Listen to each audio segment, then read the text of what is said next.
მოგესალმებით აჭარის ტელევიზიის პირდაპირ ეთერშია თოქ-შოუ მე ვარ ფერმერი თოქ-შოუ სოფლის მეურნეობის აქტუალურ თემებზე ფერმერებისთვის და ფერმერების მონაწილეობით სტუდიაში ფირუზ ბოლქვაძე და გიორგი სურმანიძე მუშაობთ გამარჯობა. სანერგე სანაშენე მეურნეობები ხილის გადამამუშავებელი დანადგარები და ტრეინინგები ფერმერებისთვის იმ პროექტების მცირე ჩამონათვალია, რომლებიც აგროსერვის ცენტრმა ბოლო 3 წლის განმავლობაში განახორციელა. ორგანიზაცია, რომელიც ზუსტად ამდენივე ხნის წინ გაეროს განვითარების პროგრამის ფარგლებში შეიქმნა, აჭარაში აგრარული სექტორის სტიმულირებას მომავალშიც გეგმავს. კიდევ რა გაკეთდება რეგიონში ადგილობრივი ფერმერების მხარდასაჭერად ამ და სხვა თემებზე ჩვენი თოქ-შოუს პირდაპირ ეთერში უწყების ხელმძღვანელი გოჩა ბერიძე ისაუბრებს. გადაცემის მეორე ნაწილში ჩვენ სტუმრად გვეყოლება ხულოსა და ქედის მუნიციპალიტეტის საინფორმაციო საკონსულტაციო სამსახურის უფროსები ბატონი რესან ჩოგაძე და სოსო შერვაშიძე.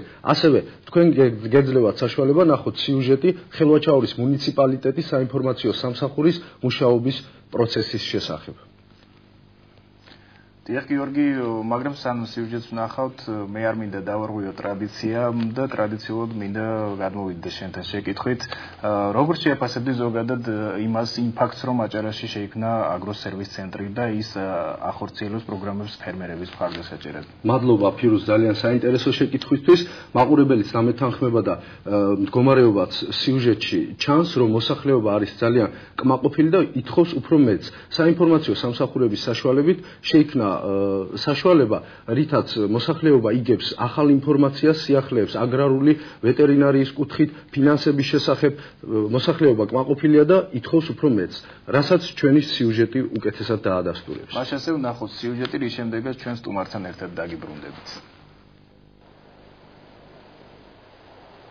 აჭარის სოფლის მეურნეობის სამინისტროს არასამეწარმეო არაკომერციული იურიდიული პირი აგროსერვის ცენტრი 2011 წელს გაეროს განვითარების პროგრამის ფარგლებში ამოქმედდა. ორგანიზაცია, რომლის მიზანით სოფლის მეურნეობის დარგში საერთაშორისო გამოცდილებისა და მეცნიერული მიღწევების პრაქტიკაში დანერგვის ხელშეწყობაა, ფერმერების მხარდასაჭერად რამდენიმე პროექტს ახორციელებს. ერთ-ერთი მათგანია დაბა ჩოქში მდებარე ციტრუსის სანერგე მეურნეობა, სადაც სხვადასხვა ქვეყნებიდან შემოტანილი 70-მდე ჯიშის უხმოსავლიანი ციტრუსის ნერგის ადგილობრივ კლიმატთან ადაპტაციის პროცესზე დაკვირვება მიმდინარეობს. ჯიშები, რომლებიც რეგიონის გარემო პირობებს კარგად შეეგუებიან, დაინტერესებულ ფერმერებს სიმბოლურ ფასად გადაეცემათ. ჩვენ ნერგებს გამოვიყვანთ, სადაც იქნება ჯიშის სიწმინდე დაცული. შემოვა ფერმერი გაივლის გზაზე, რომელიც ჯიშიც კი მოეწონება, იმას აირჩევს თავის სიმწიფობით, მსხმოიარობით და გემური თვისებებით. კონსულტაციას უფასოდ, ეს ყველაფერი იქნება უფასო და რაც სიახლე არის იმ მომენტში ესპანეთში თუ იაპონიაში სადღაც ჩვენ ყველანაირი ინფორმაცია გვექნება და ამინ ყველა ახალ მიღწევებს ყველაფერს მივაწვით იმით.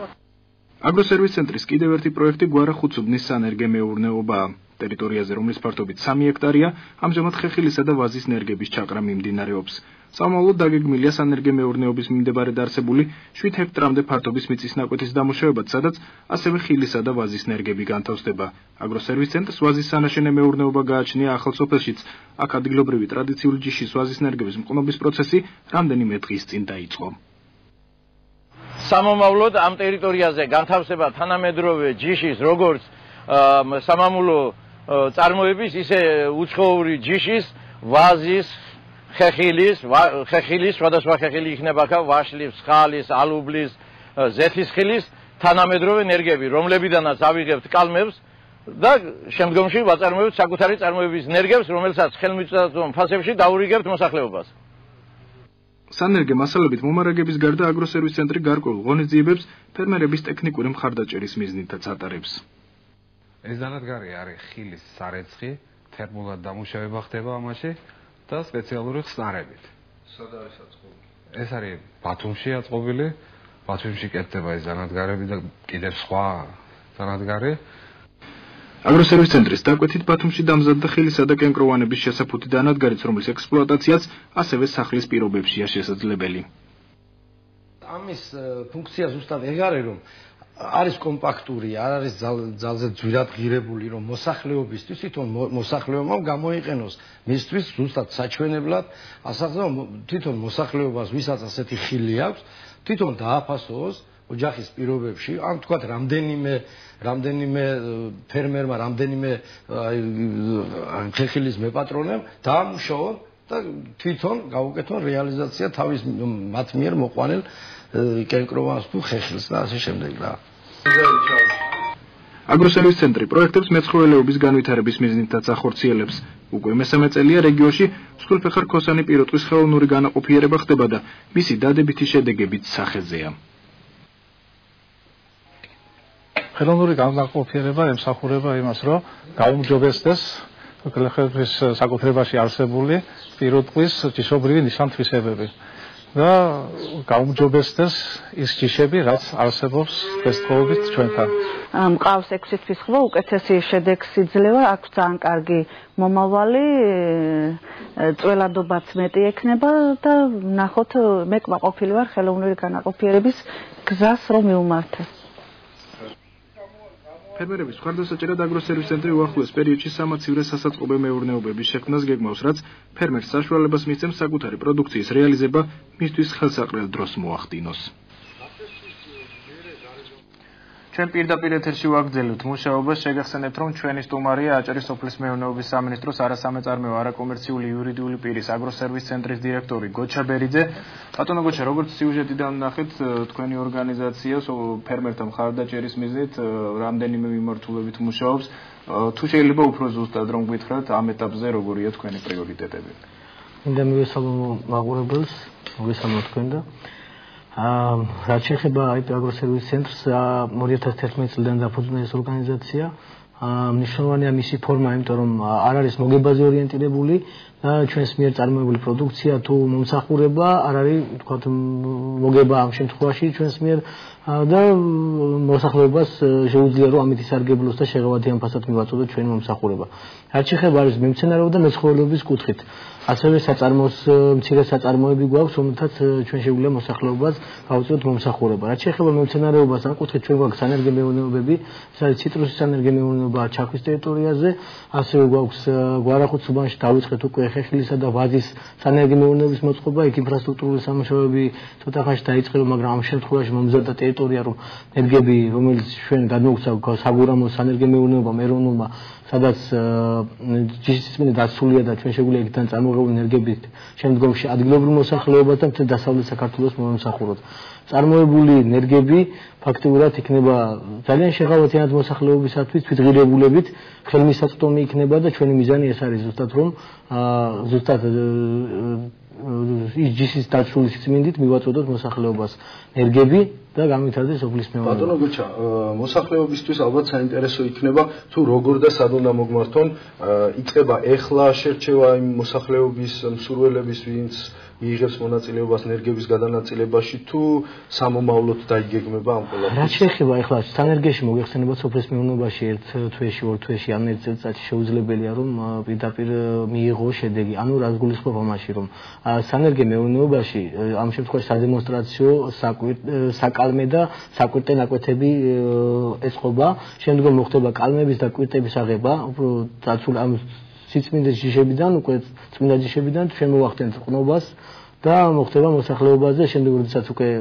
რაღაც პერიოდის გაივლის და ენერგი უკვე გაიგვიძებთ, უკვე ენერგიის ფორმა მიეცემა მას, ენერგეტიკ ქცევა ის, შემდგომ უკვე მოსახლეობას მივაწოდებთ. ანუ მე ვამბობ რომ ეს მომავალ წლიდან დაიწყება, ამ წელს მხოლოდ მოხდა ენერგიების შემოტანა დარგვა, რომ რეალურად მე შემდგომისთვის გავაკეთოთ ეს პროცესი. ჩვენ გვექნება დაჩქარების მიზნით სათბურებს ვაკეთებთ, იმიტომ რომ იქ თანამედროვე მეთოდით, ანუ პოლიეთილენის პარკებში ხდება კომპოსტის გაკეთება და თქვათ ჩვენ ტემპერატურულ რეჟიმს ვინარჩუნებთ და ვაჩქარეთ ამ პროცესს, მაგრამ არის ის პროცესები, რომელსაც გარდაუვალე. შემდგომ აი გაზაფხულზე და შემოდგომაზე თვითონ მოსახლეობას დარგვის პროცესში რო ხელი არ შეეშალოს, ამიტომ რაღაც პერიოდი გაჩერებული იქნება. ამიტომ მომავალი წლიდან უკვე დაიწყება მოსახლეობაზე ხელოვნური განაყოფიერება ძალიან საინტერესო თემაა, როგორც მოსახლეობაში ჩანს, პირუს ჩვენ გქონდა საშუალება მოსახლეობასთან სიუჟეტის მომზადების დროს ძალიან დიდი ინტერესია უკვე წამოსული ხელოვნურ განაყოფიერებაზე, იმიტომ რომ გაეროს პროექტითაც იყო წინა წლებში ეს განხორციელებული და დღეს თქვენ რას თავაზობთ და ფინანსურად რა ჯდება მოსახლისთვის ესეთი ტიპის რაც შეეხება ხელოვნურ განაყოფიერებას მე მინდოდა კაგრასეთ მეთქვა რომ წინა წელს 2011 წლის აპრილის თვიდან დაიწყო გაეროს მხარდაჭერით ეს პროექტი ჩვენ გვაქვს ჯესის შვიცის აბერდონ ანგუსის ჯიშების სპერმების შემოტანა და შეგვიძლია მოსახლეობას მათი განცხადების საფუძველზე ნებისმიერ ჯიში ანუ ეს განსხვავებულია იმით რომ არის მერძევე ჯიში არის მეხორცული ჯიში არის კიდევ ისეთი შვიცის მაგალითად რომელიც მერძეული მეხორცულია ანუ ჩვენ შევთავაზობთ არა მარტო ვთქვათ ერთი სახეობის ჯიშის პირუტყვის განაყოფიერებას, არამედ რამოდენიმე სახეობა ამ ეტაპზე გვაქვს. ეს მნიშვნელობა იმითაც რომ ჩვენი პირუტყვი არის დაბალწონიანი და ეს ჯიშები რომელიც ფაქტიურად ჩვენთან შემოტანილი გვაქვს, ანუ შეიძლება რომ ამ დაბალი წონის პირუტყვზე მოხდეს მისი განაყოფიერება და შემდგომ მშობიარობაც გართულებული არ ექნება მას და მივიღებთ კარგ შედეგს. რამოდენიმე შედეგი გვაქვს უკვე რამოდენიმე ხმო დაიბადა ეს პროცესი მიმდინარეობს ძალიან ბევრი პირუტყვი დამაკებულია და ეს პროცესები გრძელდება. მოიხსენებათ რომ რაღაც მოსის პერიოდი აქვს, როდესაც ამ შედეგებით უკვე უნდა იყოს უკვე შედეგები. რაც შეეხება ფას წინა წელს 2011 წელს სოციალიზმის პროგრამა დაიწყო თავი თვითღირებულებით 27 ლარით ღირდა ეს მაგრამ როდესაც 2013 წელს უკვე სამინისტროსთან ერთად მივიღეთ პოლიტიკური გადაწყვეტილება რომ მოსახლეობას რადგან არა აქვს შეჯერობით ისეთი შემოსავლები რომ ფაქტიურად მოახდინოს თანხის გადახდა მისი ღირებულება გაცილებით მეტია ვიდრე თუ კიდაც 27 ლარი მაგრამ ჩვენ ქალაქის ფარგლებში დავწიეთ ეს 20 ლარამდე ხოლო მუნიციპალიტეტის ფარგლებში 10 ლარამდე ეს არის სიმბოლური თანხა მოსახლეობამ მე ვფიქრობ ისაც უნდა ჯის განახლება და რეალურად მიიღოს შედეგი მან ეს სიმბოლური თანხა ძვირიჯდება ესეთი გაცილებით ძვირიჯდება ეს მომსახურება ევროპის ქვეყნებში ჩვენ გეუბნებთ რომ ეს არის სიმბოლური თანხა იმისათვის რომ დაინტერესება იყოს მოსახლეობაში თუ დაინტერესება არ იქნება მე ვფიქრობ სანამ შემდეგ შეკითხვას დავსვამდეთ მე მინდა ჩვენს მაყურებლებს შევახსენო რომ ჩვენი ток-შოუ არის ინტერაქტიული მათ შეუძლიათ დაგვიკავშირდნენ ნომერზე 27 53 72 და პირდაპირ ეთერში დასვან მათთვის საინტერესო თემებზე კითხვები და მე რამდენადაც ჩემთვის არის ცნობილი ჩვენ უკვე ყავს მაყურებელი ხაზზე. ალო. მოგესალმებით, თქვენ პირდაპირ ეთერში ხართ და შეგიძლიათ დასვათ შეკითხვა. გამარჯობათ, მოგესალმებით.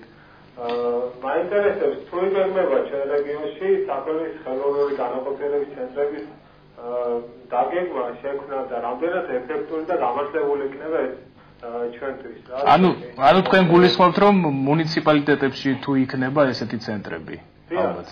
ჩვენ რეგიონებში მადლობა შეკითხვისთვის, ბატონო ვიჩა. მეც მინდა მადლობა უთხრა მაყურებელს შეკითხვისთვის.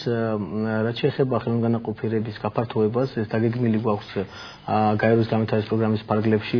ამ კუთხით უკვე ჩვენ სპეციალისტები გადავამზადეთ. მოგეხსენებათ რომ ყველაზე მთავარი აქ არის სპეციალისტის манипуляция, იმიტომ რომ მან უნდა მოახდინოს ეს სწორედ რომ შედეგი მივიღოთ. შედეგი არ იქნება 100%-იანი, შეუძლებელია, იმიტომ რომ ეს შეუძლებლად ბუნებრივ პირობებში ბუღისა და თქვა ფურის კონტაქტის დროსაც არ ხდება ამდენად, მაგრამ სპეციალისტები ძალიან მნიშვნელოვანი რომ ეს манипуляция სწორად შეასრულოს. ამიტომ ჩვენ გადავამზადეთ სპეციალისტები, ანუ ყველა მუნიციპალიტეტში რაც უფრო მეტი პირუტყვის რაოდენობა მოგეხსენებათ, ყველაზე მეტი მასშტაბურად, ანუ ხულოს მუნიციპალიტეტში გვაქვს პირუტყვის რაოდენობა, შესაბამისად იქ 3 განაყოფიერების სადგურის გახსნას ვაპირებთ, ასევე შუახევში იქნება 2 განაყოფიერების სადგური, ქედაში ხელვაჩაურს ვემსახურებით ბათუმს და ხელვაჩაურს ერთი სადგური გვაქვს და ქობულეთში იქნება კიდევ განაყოფიერების სადგური. აქ ჩვენ მინდა დავიძინო და დავამატო რომ ამ სადგურებში იქნებიან შესაბამისი დანადგარებით და მოწყობილობით აღჭურვილი, სადაც შეგვიძლია უკვე დიაგნოსტიკა გავაკეთოთ პირუტყვის, ანუ დამაგების პროცესი შევამოწმოთ და სხვა იმ დაავადებებზე, რომელიც გამოვლენა ხდება პირუტყვის და შეიძლება რომ სპეციალისტმა ვიზუალური დათვალიერებით ან მცირე ჩარევით მან ეს პროცესი გაიგოს და დიაგნოზი დასვას, მოსახლეობას კონსულტაციები გაეწევათ. ამ კუთხით ჩვენ გვაქვს მომზადებული ბუკლეტები საინფორმაციო რომ მოსახლეობას მივაწოდოთ რა მნიშვნელობა აქვს ამას. ეს არის თანამედროვე მეთოდი, სხვა მეთოდი მსოფლიოში არ არსებობს ჯის განახლების. ვფიქრობ რომ თუ მოსახლეობა ამას გაგებით მოეკიდება და მათი ინტერესი დიდი იქნება, ძალიან დიდად წარადგება ჩვენ რეგიონს, ჯის განახლება მოხდება და მათ დაუჯდება იგივე ფასად ფაქტობრივად რაც ყება უჯდება თავის პირუტყვის გაცილებით მეტი სარგებელი მიიღოს. ანუ მეტ პროდუქტს მიიღებს პლუს ამას მას მეხორცულ ჯის შემთხვევაში მეტ წონას მიიღებს პირუტყვში. აქვე ბატონო გოჩა მე მინდა შეფასება გთხოვოთ თქვენ საკონსულტაციო სამომსახურეო ორგანოების შექმნის შემდეგ რა შედეგი მივიღეთ აგროსერვის ცენტრს გულისხმობ ამ ჯგუფების მუშაობის შედეგად, მაგრამ სანამ გვიპასუხებდეთ, ეთერში ზარია მოგესალმებით და გისმენთ. გამარჯობა. მოგესალმებით, დასუჩით. მოგესალმებით, მაინტერესებს როგორი სპეციალისტები ყავთ საინფორმაციო საკონსულტაციო ცენტრებში და როგორ მოხდა მათი შერჩევა. დიდი მადლობა ზარისთვის. მადლობთ. საიდან ეკავთ უკაცრავად? ბათუმიდან ვეკავ. ძალიან დიდი მადლობა, ბატონო გოჩა, ალბათ ჩემი შეკითხვის გაგრძელება იქნება, რაღაც დონეზე მე შემიძლია კითხვას გავცე პასუხი თქვენ შემდეგ, იმიტომ რომ ჩვენ ვიყავით მე პირადად გახდით კომისიის წევრი შერჩევის დროს და მინდა აღვნიშნო, რომ ძალიან დემოკრატიულად გახსნილად და საკმაოდ კარგი შეფასებით შეიძლება ჩაითვალოს კომისიის მუშაობა. გთხოვთ პასუხი. რაც შეეხება როგორ მოხდა საინფორმაციო საკონსულტაციო სამსახურებში სპეციალისტების შერჩევა, ჩვენ გამოცხადებული ქონდა კონკურსი. კონკურსის ვადა იყო 15 დღე სანამ დაიწყებოდა კონკურსი. ეს გაზეთით მოხდა ინფორმაციის, ანუ საინფორმაციო საშუალებებით, ანუ მედიის საშუალებებით მოხდა ამის გაშუქება, რომ ინფორმირება მაქსიმალურად ყოფილიყო, პლუს ამას ჩვენ გამგებლებს დაუკავშირდით და გავუკავშირდით ყველა იმ დაინტერესებულ პირს, ვისაც მიუწვდებოდა ანუ სპეციალისტებთან ხელი, რომ მათ მობილიზება გაეკეთებინათ. ანუ ჩვენი მიზანი იყო, რომ ბევრი ადამიანი მონაწილეობა მიიღო, შემდგომ აგვერჩია საუკეთესოები. პირველი ეტაპი იყო, სამ ეტაპად ჩატარდა კონკურსი. პირველი იყო ტესტირება, ეს მოხდა ილუსტრის სასწავლო ცენტრში თბილისში და მე მინდა აღვნიშნო, რომ ეს იყო პირველი შემთხვევა, ჩვენ შემთხვევაში, როდესაც ეს ტესტირება ჩატარდა თბილისში. ჩვენგან დამოუკიდებლად მათ მიერ იქნა მომზადებული ტესტები. ჩვენ ამაში მონაწილეობას არ ვღებულობდით, მხოლოდ შედეგებს გვაწვდიან, ჩვენს მიერ დადგენილი იყო მხოლოდ ბარიერი 50 ქულა, 80 ქულიდან 50 ქულის ვინც დააგროვა, ის გადადიოდა მეორე ეტაპზე. მეორე ეტაპი იყო კომპიუტერული პროგრამების ცოდნა. მოგეხსენებათ, რომ ვეტერინარები, აგრონომები და სხვა სპეციალისტები, რომლებიც ჩვენ ჭირდებოდა აგროინჟინერები, კომპიუტერული პროგრამების შეიძლება ჩვენ მაქსიმალურ ცოდნას არ ვთხოვდით, მაგრამ ეს იყო მინიმალური, რადგან მოგეხსენებათ, რომ თანამედროვე ტექნოლოგიების მოსახლეობაში მიწოდება დანერგვა აუცილებელია, რომ ინტერნეტთან წვდომა გქონდეს და მათაც შესაბამისი ინფორმაცია ჯერ მოვიპოვოთ, რომ მე მივაწოდოთ ადამიანებს. შესაბამისად, ესაც აუცილებელი იყო ჩავთვალეთ კომისიამ, რომ ანუ კომპიუტერულ პროგრამების ცოდნაში შეგვემოწმია თუ გინდაც აგრონომი და ვეტერინარი. ეს არ უნდა იქნეს გაგებული ვინმეს მხრიდან, რომ ჩვენ აი ხელოვნურად გქონდა მზაბავი და სპეციალისტები ამაში მომზადებული არ არიან. მე ვფიქრობ 21 საუკუნეში არავის კომპიუტერთან პრობლემა აღარ უნდა გქონდეს. ანუ ჩვენს ამ კუთხითაც ბევრი პრობლემა არ გქონია და ახლობით 3 თუ 4 ადამიანმა ვერ გადალახა მხოლოდ კომპიუტერულ პროგრამებში ვერ გაიარა კონკურსი. შემდეგ იყო გასაუბრება კონკრეტულად სპეციალობაში. იმიტომ რომ ადამიანი როდესაც პირველ ტესტირებას გაივლის საკანონმდებლო საკითხები, შემდგომ ანუ კომპიუტერების საუფლების პროგრამების როცა გამოვსდით, მნიშვნელოვანია მან როგორ შეუძლია ურთიერთო შემდგომ მოსახლეობასთან. მოგეხსენებათ, ეს არის საკონტაქტო, როგორც სამინისტროს, როგორც მთავრობის და ასე შემდეგ სტრუქტურების, რომ სუსტად მიაწოდოს მოსახლეობას ის ინფორმაცია, რაც ხდება ქვეყანაში და რა გვაქვს ჩვენ დაგეგმილი. ამდენად მნიშვნელოვანია მისი ამ კუთხით როგორც პროფესიონალიზმი და შემდგომ აი როგორ შეუძლია მას ადამიანებთან ურთიერთობა და იმ ინფორმაციის სწორად მიტანა. ესეც მნიშვნელოვანია. შესაბამისად ეს სამივე ეტაპი ვინც გაიარა, მოხდა მათი დანიშვნა. რაც შეეხება იმ საინფორმაციო როგორ შედეგები გვაქვს, ჩვენ ერთი თვეა რაც ეს სამსახური შეიქმნა. მოგეხსენებათ, რომ იყო ვაუჩერებთან აუცილებლად გადაცემის მეორე ნაწილში ამ თემაზე აუცილებლად ვისაუბრებთ. გვეყოლებიან უშუალოდ საკონსულტაციო ცენტრების წარმომადგენლებიც, რომლებიც მოვიწვიეთ სტუდიაში. ამ შემთხვევაში მე მინდა დავუბრუნდეთ ფერმერებისთვის შეთავაზებულ მომსახურებებს, ესე ვთქვათ. ძალიან საინტერესოა მცირე საწარმოების საკითხი. მაგრამ მანამ ამ საკითხთან დაკავშირებით ჩემს კითხვას უპასუხებდეთ ჩვენ ხაზზე ყავს მაყურებელი ხონიდან. მოგესალმებით, თქვენ პირდაპირ ეთერში ხართ, შეგიძლიათ დასვათ შეკითხვა. მინდა ბატონოს დაუშვათ ეკითხვა ამისთან, რომ რა გაიძება ეს ხელოვნური განაყოფიერება, რომ გააკეთოს უბრალოდ აქტიურზე. მადლობთ. გასაგებია, დიდი მადლობა. ბატონო გოჩა. რაც შეეხება მეწეღან თქვი ტარიფთან დაკავშირებით, რომ ჩვენ გვაქვს ქალაქის პარკლებში 20 ლარი და მუნიციპალიტეტებში ყველა დანარჩენ მუნიციპალიტეტში 10 ლარი. რაც შეეხება ხორბალთან და იგივე მომსახურება არის სხვა რეგიონებში თუ? არა, ანუ ეს არის აჭარის პროგრამა, მოგეხსენებათ, რომ ჩვენ აჭარის ავტონომიური რესპუბლიკის სოფლის მეურნეობის სამინისტროს IP ვართ და მხოლოდ ჩვენს მიერ განხორციელებული დაფინანსება მხოლოდ აჭარის მოსახლეობას ზე არის გათვლილი და სამომავლოდ თუ რაიმე სხვა ფორმით შეიძლება. ამ ორგანიზაციები თუ არის სხვა რეგიონებში რა თქვენ? მსგავსი ორგანიზაცია როგორც ამ ფორმით, სამართლებრივი ფორმით არ არის. საინფორმაციო საკონსულტაციო სამსახურები შექმნილი არის საქართველოს სოფლის მეურნეობის სამინისტროს ბაზაზე მაგრამ ამ ფორმით არ არის. ჩვენი ფორმა უფრო მე ვფიქრობ მოსახერხებელია, იმიტომ რომ ჩვენ მოსახლეობას სამომავლოდ შეგვიძლია გრანტები მივიღოთ. ანუ მე წეღან მინდოდა მე თქვა რომ იმ განაყოფიერების სადგურებში არა მარტო ვეტერინარი სპეციალისტები იქნებიან, არამედ იქნებიან აგრონომები, რომლებსაც ექნებათ ანუ ასე რომ ვქოთ ხელჩანთა ლაბორატორია მინი, სადაც შეძლებათ მათ ნიადაგის ინჯების ლაბორატორიული კვლევა ჩაატარონ და მოსახლეობას ადგილზე მისვლით თავისი ნიადაგი და შეუმოწმონ და კონკრეტულად ურჩიონ თუ რა რომელიც სასუქი შეიტანონ და აღნიშნული გაატარონ. ზარმა შეწყვიტა ჩვენი კითხვა, მე დაგისვით შეკითხვა, აი ზუსტად ამ თემის გაგრძელება. ეს საკონსულტაციო სამსახურო ჯგუფების მიუხედავად იმისა, რომ ერთთვიანი სამუშაო პერიოდისა იგრძენით თუ არა შვება, ანუ მოვალეობის გადანაწილების და მოსახლეობაში ინფორმაციის უფრო მეტად გავრცელების. მე ვფიქრობ, რომ ძალიან დიდი მნიშვნელობა აქვს მოსახლეობაში ინფორმაციის მიტანას. ყველას არა აქვს იმის დრო, პირობითად მით უმეტეს გლეხს, ფერმერს ის მუშაობს თავის ნაკვეთში და თავის საქმიანობას ეწევა, ტელევიზიას უყუროს, ამ პრესას ეცნობოდეს ხშირად. რა თქმა უნდა, ამის დროს მათ შეიძლება დარჩეთ, მაგრამ ერთ-ერთი მთავარია, როდესაც მათთან უშუალოდ მივალთ ჩვენ და უშუალოდ მათ რჩევებს მივცემთ. პლუს იმას გავიგებთ მათთან კონკრეტულად რა პრობლემა არის, მის ნაკვეთში, მის სცენარეს რა პრობლემა აქვს, მის პირობს რა პრობლემა აქვს, რომ მათ მივცეთ რჩევა.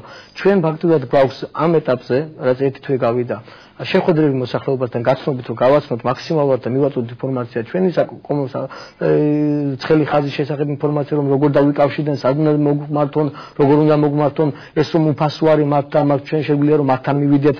ამიტომ ერთი თვის განმავლობაში ფაქტობრივად ჩვენ გაცნობითი ხასიათი გვქონდა. გვაქვს გეგმა გრაფიკი გაწერილი კონკრეტულად, რომელ სოფელში უნდა მივიდეთ მოსახლეობასთან, რა საკითხზე უნდა ვესაუბროთ, რა პრობლემები არის. პლუს ამას მოგეხსენება დღეს მიმდინარეობს და უკვე ერთი კვირა დაიწყო ჩითილების დარიგება. ამასთან დაკავშირებით ჩვენთან შემოვიდა ინფორმაცია, ჩვენ მიმართ მუნიციპალიტეტის გამგებლებს, რომ წუნებულების მეშვეობით შეგროვებინათ ინფორმაცია მოსახლეობაში, ვის ჭირდებოდა, რამდენი ჩითილი ჭირდებოდა მოსახლეობას, კონკრეტულად ფერმერს, გლეხს, მათ მოვაწოდეთ ინფორმაცია, ჩვენ ეს ინფორმაცია დავამუშავეთ და მივაწოდეთ სამინისტროს. შესაბამისად, პროგრამების ამ ეტაპზე მე შემიძლია გითხრათ, რომ საინფორმაციო საკონსულტაციო სამსახურები მიზნობრივი პროგრამები, რომელიც სამინისტროს აქვს დაგეგმილი, ეფექტურად რომ განხორციელდეს, ამ საკითხზე იყო ძირითადად ეს ერთი თვე მოტივირებული და პლუს ამას გაცნობითი ხასიათი ჰქონდა. რამოდენიმე ადამიანი ჩვენ მომართვის საფუძველზე გავედით და კონსულტაცია გაუწიეთ, ეს იყო ასობით ფერმერი მუნიციპალიტეტებში და ეს მათთვის არის ძალიან მისაღები. მოგეხსენებათ, რომ 2013 წლის აპრილამდე მხოლოდ ჩვენ აგროსერვისებს ჰქონდა ერთი ცენტრალური ოფისი და ამას ვახერხებდი გაეროს მეშვეობით ჰქონდა ჩვენ გასვლები მუნიციპალიტეტში. რა თქმა უნდა, ჩვენს გავდიოდით, მაგრამ არ იყო ამის საშუალება და უფრო რთული იყო კომუნიკაცია მოსახლეობასთან.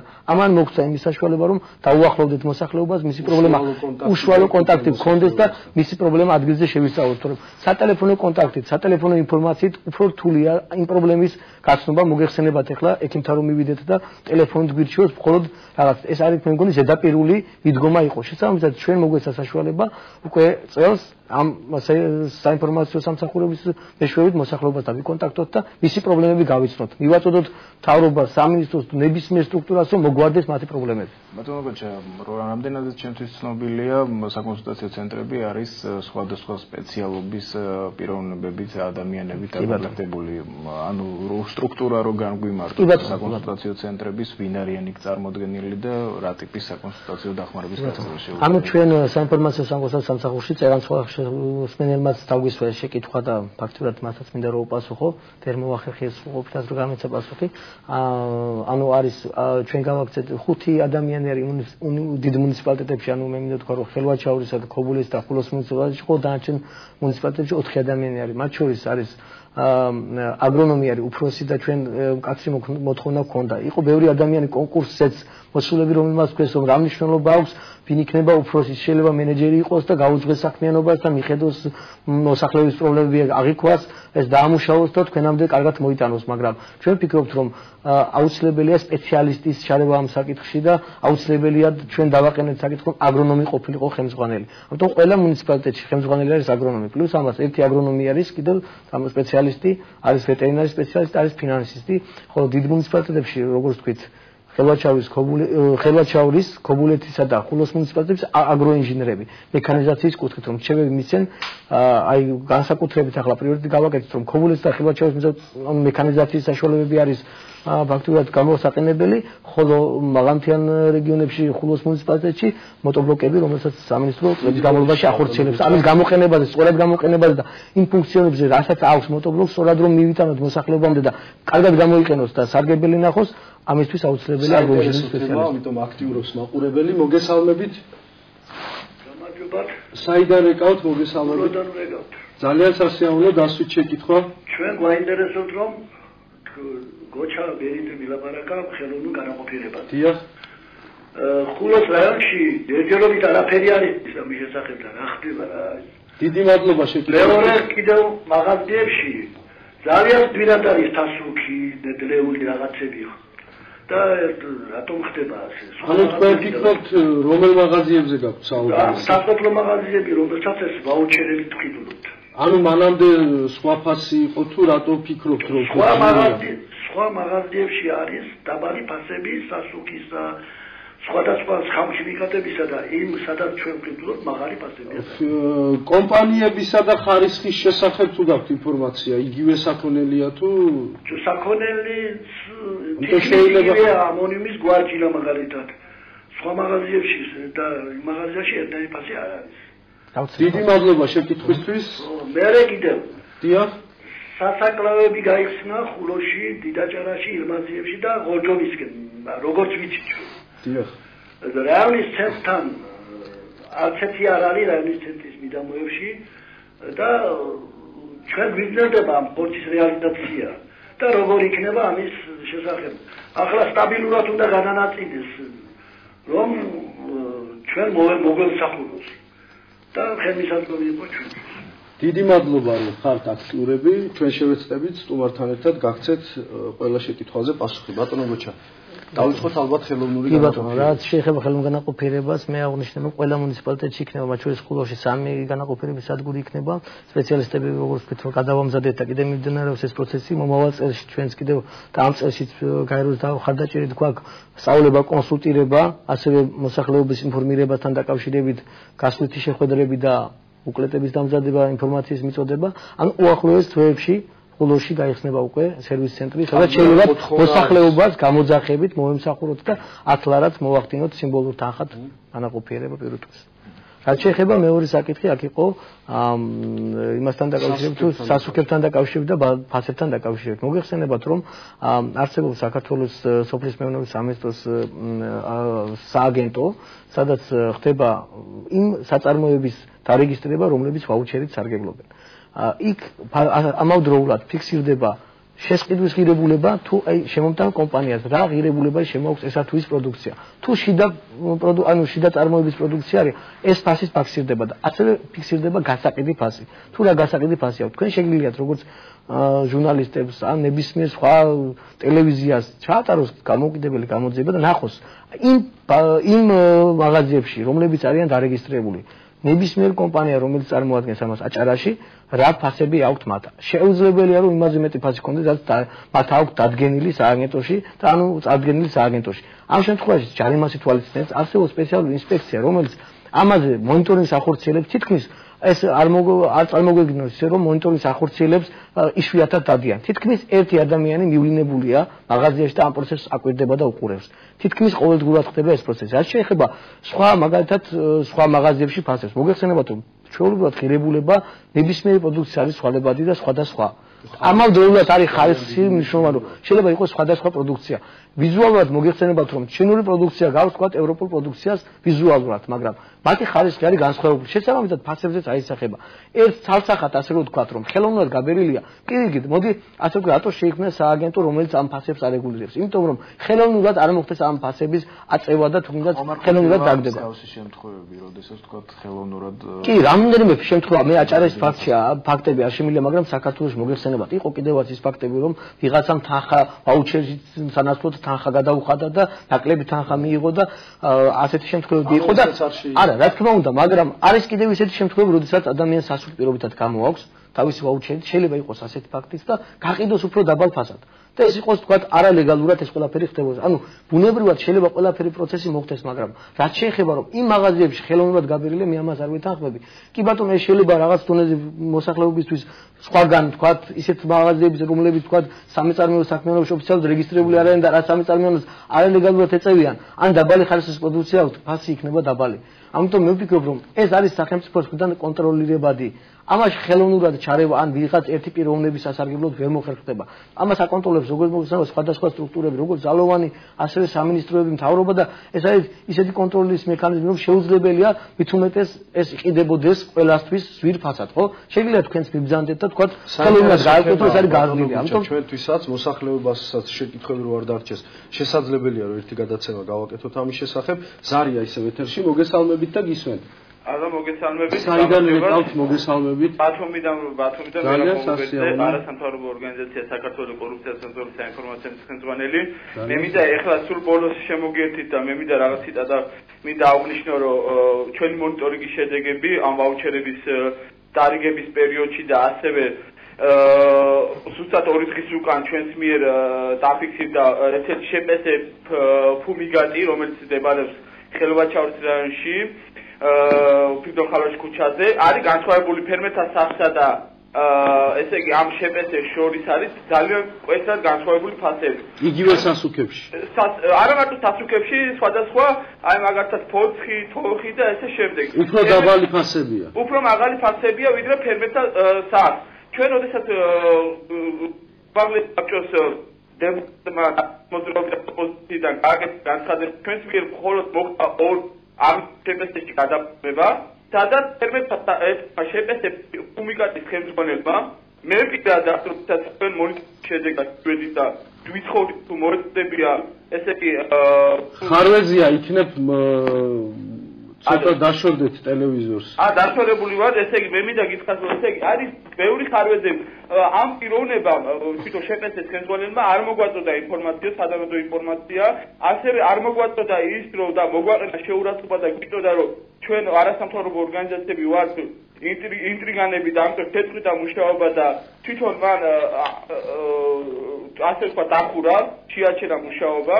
ესე იგი მე მინდა გითხრათ რომ ვაცნობეთ ჩვენ ხელი ხაზით მე პირადად ვიმყოფოდი სოფლის მეურნეობის სამინისტროში, სადაც მივიღე ხელი ხაზთან დაკავშირებით ინფორმაცია, დაურეკეთ დედაქალაქს და ის ჯგუფი აპირებს ჩამოვიდეს ქალაქ ბათუმს და შეისწავლოს ამ პრობლემას.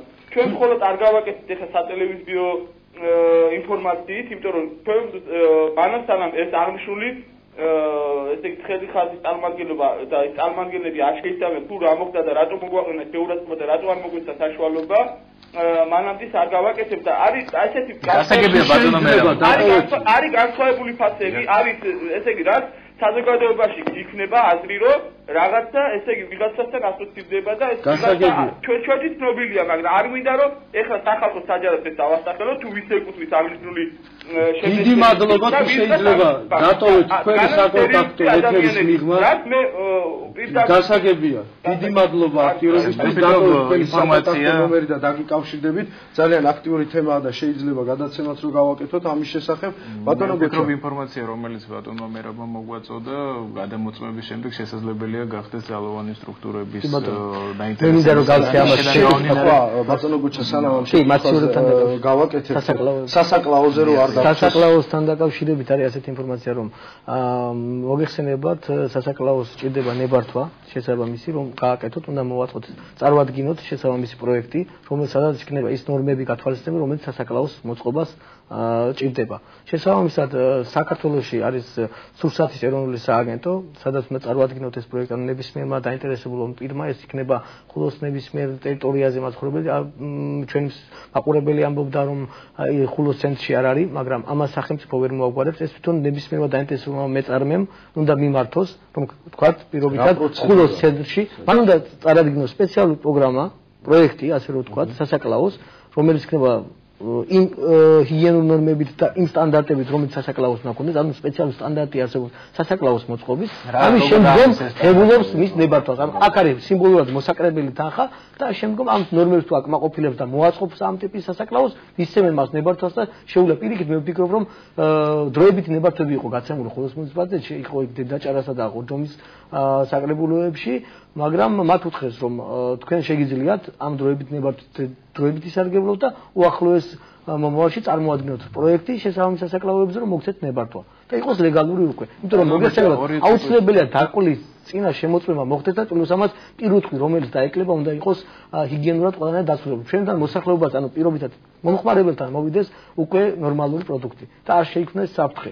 პირველად იწყარო საფრთხის ან ინფექციის შეიძლება იქიდან გახდეს შემდგომ და ეს არა მარტო გადამდები შეიძლება იყოს სხვა პროდუქტებზეც და ამან გამოიწვიოს უფრო სავალალო შედეგები. ამიტომ სასაკლაოს მოწყობასთან დაკავშირებით შეზღუდვა არ არსებობს. რამდენი სასაკლაოც იქნება, ეს უკეთესი იქნება, მაგრამ მოგეხსენებათ რომ ბიზნესია, მაგათ ხულოში 3 სასაკლაო გავხსნათ დიდი ტიპის სასაკლაო, ეს ერთმანეთს კონკურენციას ვერ გაუწევს და შეიძლება იმ მეწარმისთვის შემოსავალი ვერ მოიტანოს და თვითონ მიიღოს გადაწყვეტილება ამის დახურვა. ასე რომ ვთქვათ რომ უნდა განსაზღვროს შესწავლა კვლევა უნდა მოხდეს, რამდენად იქნება რენტაბელური მისი საწარმო და ისე მოაწყოს. რა მოგება რჩება დავუშვათ სასაკლაოს, რას ახდევინებს თანხას მომსახურებაში მოსახლეობა. ეს ინდივიდუალურად თვითონ სასაკლაოს ვინც იქნებიან მეპატრონები მათი განსაზღვრია.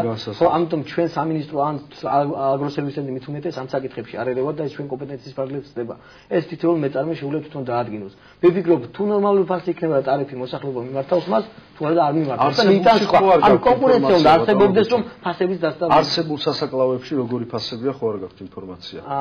არ მაქვს მე ინფორმაცია მასთან მე ვიცი რომ ბათუმში არის მხოლოდ ერთ-ერთი სასაკლაო რომელიც თანამედროვე ტიპის ანუ თანამედროვე ტიპის სასაკლაოა და ის ახდენს თქვის დაკვლას იმ სტანდარტებით რომელიც არის ფაქტიურად ბატონებაჩა მე მინდა დაუბრუნდეთ ისე თქვენს პროგრამებს მე მინდოდა კითხვა დამესვა უშუალოდ მცირე საწარმოების განვითარებასთან დაკავშირებით მაყურებელი იყო ეთერში და ამის გამო ვერ მოხერხე ამ შეკითხვის დასმა საინტერესოა რა ღონისძიებებს ატარებთ ამ კუთხით რა სამუშაოები მიმდინარეობს და რა სარგებელი შეიძლება ნახოს ფერმერმა ამ საწარმოების განვითარებაში ჩვენ სიუჟეტშიც ნახავთ თქვენ რომ ჩვენ გვაქვს შეძენილი ხილის გადამუშავება კონკრეტულად ეს არის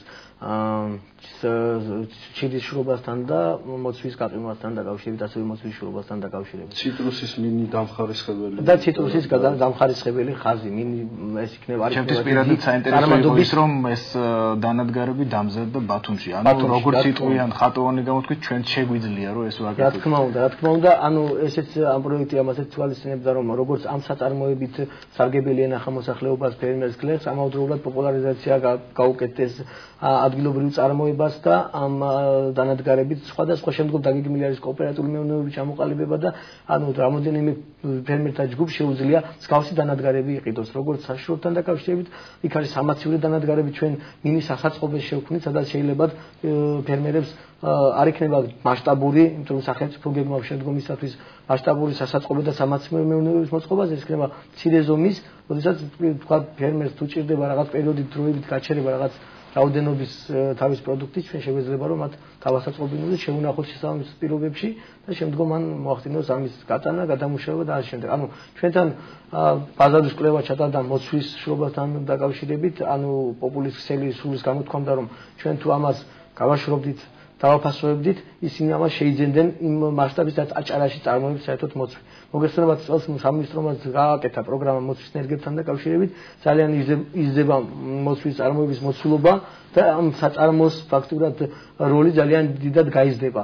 და მე ვფიქრობ რომ დაგეგმილი იყო ასევე ამ აგროსესხებთან დაკავშირებით მსგავსი საწარმოების გაკეთება, მინდა რომ პირველი იყოს ეს საწარმო რომ გადაიღოს ბევრმა და იმ ადგილობრივ თუნდაც წარმოებლებს რომლებიც ამ დანადგარებს აკეთებენ, ეს დანადგარები მათაც გაყიდონ და პლუს ამათ მოსახლეობა მიიღოს ამით ამ შემთხვევაში როგორია ამ დანადგარების სარგებლობის პირობები ფერმერებს რო განვმარტოთ? ანუ ჩვენ ვაკეთებთ ასეთ რაღაცას რომ მოსახლეობას რომ ეს პროცესი გავუიოლოთ, ანუ ჩვენთან იქნება სპეციალური მანქანა რომელიც მიაკითხავს ფერმერს, ანუ გამოძახების შემთხვევაში, როდესაც გვექნება თქვა რაღაც რაოდენობის პროდუქტს დაუგროვდება მას, ეს არ იქნება 1 კილოზე, 5 კილოზე, 10 კილოზე, სრულ მოცულობას რაღაც როდესაც ის დააგროვებს, გვიკავშირდება ჩვენ, მივდივართ ამ სატრანსპორტო საშუალებით, მოგვალ ჩვენამდე, ვაკეთებთ ამის გადამუშავებას, დაფასოებას და შემდგომ რეალიზაციის შემდგომ ვახდენთ ანაზღაურებას მოსახლეობაზე. ჩვენ როდესაც ბიზნეს გეგმა გავაკეთეთ, იქ არის სხვაობა დაახლოებით ანუ 36%-ით იზრდება ფლეხის შემოსავალი, ფერმერის შემოსავალი. ეს ძალიან დიდი ციფრია, რომ მას ამ ჩვენი პროცესით მით უმეტეს მას არ უხდება ბაზრის მოძიება, მას არ უხდება მიტანა ბაზრამდე, ვთქვათ, ეს ხარჯები არ იქნება მისთვის გაწეული, კომფორტული იქნება რომ მიაკითხავენ და სანდო ორგანიზაციის მიერ ის ზუსტად იქნება ანაზღაურებული, რასაც ჩვენ სამომავლო გეგმებზე ხომ არ შეგიძლიათ ორი რაც შეეხება სამომავლო გეგმებს, ჩვენ პროექტი წარმოადგენს სულ ახლა 7 მაისს ევროკავშირის მიერ იყო გამოცხადებული გრანტი სოფლის მეურნეობასთან დაკავშირებით და სოფლის მეურნეობის დარგით 3 მილიონ ევროზე არის აქ საუბარი. ჩვენ გვაქვს გეგმა რომ და სულვილი ამ შემთხვევაში თუ დაფინანსდება ეს პროგრამა რომ გავაკეთოთ თაფლის ლაბორატორია, მოგეხსენებათ რომ არა მარტო რეგიონში ეს არის ჩვენი ქვეყნის მასშტაბით პრობლემატური საკითხი, იმიტომ რომ ჩვენი თაფლი ცნობილია მსოფლიოში, ჩვენი ფუტკარი ცნობილია მსოფლიოში, ანუ აქ იქნება ლაბორატორია, ასევე იქნება დაავადებების დიაგნოსტიკა, შეგვეძლება რომ ფუტკრის დაავადებები გამოვიკვლიოთ და გლეხებს მივცეთ რჩევები, პლუს ამას იქნება კონსულტირება, ჩვენი პირველი მიზანია რომ ფერმერების კვლევა ჩავატაროთ, რა პრობლემები აქვთ მათ და რჩევები მივცეთ და შემდგომ აი ლაბორატორიაში მხოლოდ მარტო ლაბორატორიის ფუნქცია არ იქნება. თავარი არის სწავლება, კონსულტირება და ინფორმაციის მეწოდება, შემდგომ მისი ლაბორატორიული გამოკვლევა, ასევე გვაქვს როგორც ვთქვით, დაავადებების კვლევა, დიაგნოსტიკა და კიდევ არის გადამამუშავებელი ხაზი, სადაც ჩვენ მოვახდენთ თაფლის დაფასოებას და მოსახლეობას აქაც შევთავაზებთ შეღავათიან ფასად მოგების გარეშე. დაუფასოვოთ, შეუძლიათ რომ ჩვენ დაუფასოვოთ და ჩვენ მოუპოვოთ ბაზრები, შეუძლიათ თვითონ მოგვიტანოს პროდუქცია და დააფასოვოთ ჩვენთან. ანუ ეს იქნება თანამედროვე ტიპის დანადგარები, მოგესალმებით 3 მილიონ ევროზე აქ საუბარი და აბსოლუტურად ყველა იმ პირობებით იქნება და საერთაშორისო სტანდარტებს დააკმაყოფილებს, რომელიც დიდი მადლობა მინდა გადაგიხადოთ. მე ბატონ მერანს გავუშვი შეკითხვას პასუხი, რომ ძალიან აქტიური ადამიანია და ძალიან კარგი უცად ეს კონტროლი ხდება, აუცილებელია რომ კონტროლი ხდებოდეს. თუ ასეთი ფაქტები არის, რომ ნებისმიერი რომელიღაც მეწარმე, მე წეგანას ვთქვი რომ არ გამოურიცხავთ და შეუძლებელია ქვეყანაში არ მოხდეს ან დანაშაული, ან არასწორი ქმედება, ან გადახვევა. ანუ ამ რა თქმა უნდა, თავარია რომ პრევენცია მოხდეს. პრევენციაში ძალიან კარგია რომ მიმართული აქვს იმ სააგენტოზე, რომელიც ამის მონიტორინგს ახორციელებს. მსგავსი ფაქტი მე ვფიქრობ უნდა იქნეს გამოვლენილი და მკაცრად დაშლილი რომ მოსახლეობის მხრიდან გაჩნდეს იმის განცდა რომ იქნება ნამდვილად ეს პროექტი, რომელსაც ამ ვაუჩერების პროექტი ქვია, წარმატებულად ჩატარდა. ბატონო გოჩა, დიდი მადლობა სტუმრობისთვის. მოც რაც შეეხება ფირუს, შენს გირჩევ, მეც ავიღე ეს მოცვი და ველოდები თქვენს გადამამუშავებელ ქარხანას. დიდი მადლობა სტუმრობისთვის. მეორე ნაწილი ფირუს გთხოვ. დიდი მადლობა ბატონო გოჩა. დიდი მადლობა თქვენს მაყურებლებს შევახსენო რომ ჩვენი გადაცემის პირველი ბლოკის სტუმარი გახდათ არასამეწარმეო არაკომერციული იურიდიული პირის აგროსერვის ცენტრის დირექტორი ბატონი გოჩა ბერიძე. რაც შეეხება გადაცემის მეორე ნაწილს, ჩვენი სტუმრები იქნებიან აჭარის მუნიციპალიტეტებში ერთი თვის წინ შექმნილი საინფორმაციო საკონსულტაციო ცენტრების წარმომადგენლები. კერძოდ ჩვენ სტუდიაში ცენტრების მუშაობასთან დაკავშირებით სასაუბროდ მოვიწვიეთ ხულოსა და ქედის საინფორმაციო საკონსულტაციო ცენტრების ხელმძღვანელები, მაგრამ მანამ სანამ ისინი შემოგვერთებიან, ნახოთ ამ თემაზე მომზადებული სიუჟეტი. ხელმოჩაურის საინფორმაციო საკონსულტაციო ცენტრის თანამშრომლები მოსახლეობასთან მორიგის შეხვედრისთვის ემზადებიან. აჭარის სოფლის მეურნეობის სამინისტროს მიზნობრივი პროგრამებისა და თავად ცენტრის ფუნქციონირების შესახებ დეტალური ინფორმაცია მათ ამჯერად ფერეის მოსახლეობას უნდა მიაწოდონ. არითო და გლეხმა თუ რასაც უნდა შესულიყო, შეიძლება შეაქს აზოტი, მაგრამ აზოტი არაა იქ საჭირო. აქედან გამომდინარე, რა თქმა უნდა, გამოიწვია ის, რომ პროდუქცია თვითონ არის უხარისო. ამან გამოიწვია ის, რომ რეალიზაცია გართულდა. ამან დაკარგა ინტერესი. რა თქმა უნდა, ეხლა როცა ჩვენ ხვდებით ფერმერებს, როცა ჩვენ ვუხსნით იმ პრიორიტეტებს, ვუხსნით იმ მიზნობრივ ქვეპროგრამებს, რა თქმა უნდა, ძალიან დიდი ინტერესი გამოიწვია ამან ხალხში. პირიქით, გაუგნებულია ხალხი, რომ ჯერ ამისთან 20 წლის განმავლობაში ჩვენ არ ამომხდარა, რომ მოსული იყოს ვინმე და დაინტერესებული იყოს თუ რას ვაკეთებ და როგორ იქნება ხვალდაზრე. აგრონომიული ცოდნის თვალსაზრისით მოსახლეობაში არის ძალიან დაბალი დონე. და ჩვენ ვიხდება მათზე დეტალურად ახსნა განმარტებების მიცემა თუ როგორ და რა ვადებში უნდა იქნას გამოყენებული სასუქები, რა ვადებში უნდა იქნას გამოყენებული შხამქიმიკატები, რომ ეს საბოლოოდ მიიღოთ მაღალი შედეგები. შეხვედრა ფერმერებთან სოფლის ცენტრში შედგა. ადგილზე შეკრებილების ნაწილმა თავდაპირველად სტუმრების მოსმენა არ ისურვა, თუმცა მოგვიანებით შეხვედრას შეუერთდა და კითხვებიც დასვა. ფერმერების შეკითხვებს ძირითადად საინფორმაციო საკონსულტაციო ცენტრის ხელმძღვანელი პასუხობდა. ჩვენი თემატიკა დღევანდელი არის სასუქებისა და შხამქიმიკატების სწორი გამოყენება. რა თქმა უნდა, ამის გარდა ჩვენ გვექნება სოფლის მეურნეობის ყველა დარგთან საუბარი. ჩვენ გვექნება საუბარი მიზნობრივ პროგრამებთან, რომელიც ინიცირებული არის აჭარის ავტონომიური რესპუბლიკის სოფლის მეურნეობის სამინისტროს მიერ. სასიამოვნოა ეს, რომ ნამდვილად რომ ადამიანი ყველა გიერკვევა ამ საკითხს და უფრო ადვილად შეისწავლის, რომ თვითნებურად გაკეთებული საქმე ალბათ არ ივარგებს და შეიძლება საქმეს გააფუჭოს, მაგრამ როცა ადამიანი უკვე და გაკვალიანებს და გეტყვის, რომ ეს ასე უნდა გაკეთდეს, ეს ნამდვილად დიდ და სასიამოვნოა. საინფორმაციო საკონსულტაციო ცენტრის თანამშრომლებს ფერმერებმა კითხვები ციტრუსოვანი კულტურების მოვლა პატრონობასა და პესტიციდების გამოყენებასთან დაკავშირებითაც დაუსვეს. როცა უკვე გაიგეს რომ ისთვის ვიყავით მისული უკვე ინტენსიურად ჩაგვერთვენ შეკითხვებიც იყო ბლომად მათთვის საინტერესო საკითხებზე აგრონომიულ საკითხებზე მოვლა პატრონობაზე მცენარეების თქვა ჯიშობრივ განახლებაზე ჩვენ სამთავრობო პროგრამის შესაბამისად ახლა განმარტებები გავუკეთეთ. ჩვენ ყოველთურად ვადგენთ ერთვიან გეგმა გრაფიკს. ჩვენ წინასწარ ვათანხმებთ თემების ხელმძღვანელებს ამის ორგანიზებისათვის და რა თქმა უნდა ამის მერე ხდება ჩვენი შეხვედრები. ფერის მოსახლეობას დღეს ინფორმაცია მეცხოველეობის დარგშიც მიეწოდა. ფერმერები ამ შემთხვევაში მსხვილფეხარ ქოსანი პირუტყვის ხელოვნური განაყოფიერების მიზნობრივი პროგრამის დეტალებით დაინტერესდნენ. ცოდნის დონის მიხედვით ძალიან დაბალი დონეა დღეისათვის საჭარაში, რადგანაც ბოლო წლებში ვეტერინარიას არანაირი ყურადღება არ ექცეოდა და დაკნინებულია ამის შედეგად მთლიანად მეცხოველეობა. გლეხმა არ იცის როგორ მოუაროს საქონელს, როგორ უმკურნალოს. სოფლად აღარ არის ვეტექიმები, არც სახელმწიფო სტატუსით და არც კერძო ვეტექიმები არ არსებობს. ფერმერებთან შეხვედრაზე საუბარი აგროსესხებსაც შეეხო. საინფორმაციო საკონსულტაციო ცენტრის თანამშრომელმა დაბალპროცენტიანი კრედიტის მიღებით დაინტერესებულ პირებს კომერციული ბანკების პირობები გააცნო. მოსახლეობას კრედიტების შესახებ აინტერესებს დაინტერესებულია როგორც 5000 ლარამდე, ასევე მაღალი კრედიტებთან დაკავშირებით გარკვეული მითითებები სჭირდება, გარკვეული სექტორი, სად მუშაობა უკეთესია. მასშტაბური პროექტების განხილვაც, მაგალითად მეცხოველეობის ფერმის შექმნა, საფუძვლის გაკეთება. ეს ჩვენ კონსულტაციას უწევთ ინფორმაციის დონეზე, ანუ რა არის საჭირო, ბანკი რა პირობებს იძლევა, როგორ შეიძლება ეს კრედიტები შეღავათიანი კრედიტებით ისარგებლოს და მთავარი აქ არის ბანკის საფინანსო ინსტიტუტის მოთხოვნები. ფერმერებთან შეხვედრებს აჭარის სხვა მუნიციპალიტეტებში არსებული საინფორმაციო საკონსულტაციო ცენტრის თანამშრომლებიც ატარებენ. გარდა ამისა, ისინი მზად არიან დაინტერესებულ პირებს დახმარება უშუალოდ საკონსულტაციო ცენტრებშიც გაუწიონ. ჩვენ პირდაპირ ეთერში ვაგრძელებთ მუშაობას თოქ-შოუს მეორე ბლოკში ჩვენი სტუმრები ხულოს საინფორმაციო საკონსულტაციო ცენტრის ხელმძღვანელი რესან ჩოგაძე და ქედის საინფორმაციო საკონსულტაციო ცენტრის ხელმძღვანელი სოსო შერვაშიძე არიან. ბატონებო, თქვენი სამსახურები, როგორც აგროსერვის ცენტრის სტრუქტურული ერთეულები და ერთი თვის წინ ჩამოყალიბდა და მე მინდა მოგმართოთ შეკითხვით ორივე თქვენგანს. როგორ მიმდინარეობს მუშაობა საკონსულტაციო ცენტრებში, რა სამუშაოები ჩაატარეთ ამ დრომდე და გაჩნდა თუ არა ფერმერებში ინტერესი იმ სერვისების მიმართ, რომლებსაც თქვენ თავაზობთ მათ? მოგესალმებით ბატონო სოსო. მოგესალმებით, ძალიან საინტერესო გადაცემაა და წარმატებებს გისურვებთ. დიდი მადლობა. ჩვენი მუშაობა 1 აპრილიდან დაიწყო და ერთი თვე შევასრულეთ, რაც მუშაობთ. ჩვენი ძირითადი სამსახური ჩვენი საინფორმაციო საკონსულტაციო სამსახურია და ჩვენ ვღებულობთ ინფორმაციას მოსახლეობიდან და აგრეთვე ვაწყდით.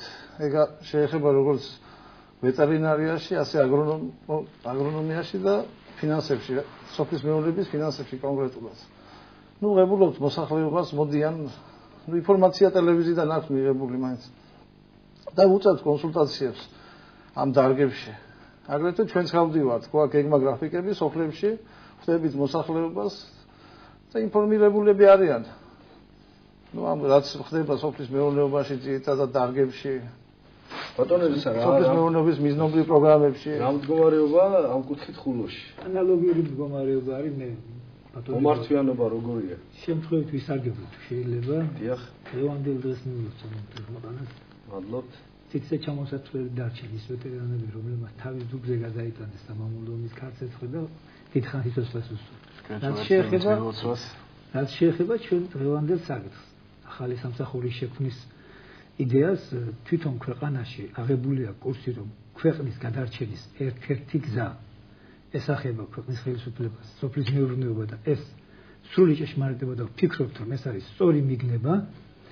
ამის საფუძველზე შეიქმნა სტრუქტურული ერთეულები და ჩვენი სამსახურები ძირითადად პირველ ეტაპზე მგონია ასრულებს მედიატორის როლს მოსახლეობასა და ხელისუფლებას შორის. იმ ნოვაციებზე, იმ ნოუ-ჰაუზე, რაც ქვეყანაში ხდება, რაც საზღვარგარეთდება ამ სფეროში, რომ ფერმერი არ იყოს მოკლებული იმ სიახლეებზე და იმ ახალ ინფორმაციაზე, რაც რაც თვითონ ამ დარგში არსებობს. ბატონო, ეს ძალიან კარგი ტერმინოლოგია გამოიყენეთ, know-how და სიახლეები. საიდან ღებულობთ თქვენ და რა წვდომა გაქვთ ინფორმაციაზე, სიახლეებზე? სამინისტრო, აგროსერვის ცენტრი, ინტერნეტი, ანუ რა სახით ღებულობთ სიახლეებზე ინფორმაციას? აბსოლუტურად, ყველა სახის ინფორმაცია, რაც არსებობს დაწყებული ინტერნეტით და დამთავრებული თვითონ ლიტერატურით, რაც ამ სფეროში არის, ჩვენ მოვიპოვებთ, ვამუშავებთ დამოუკიდებლად.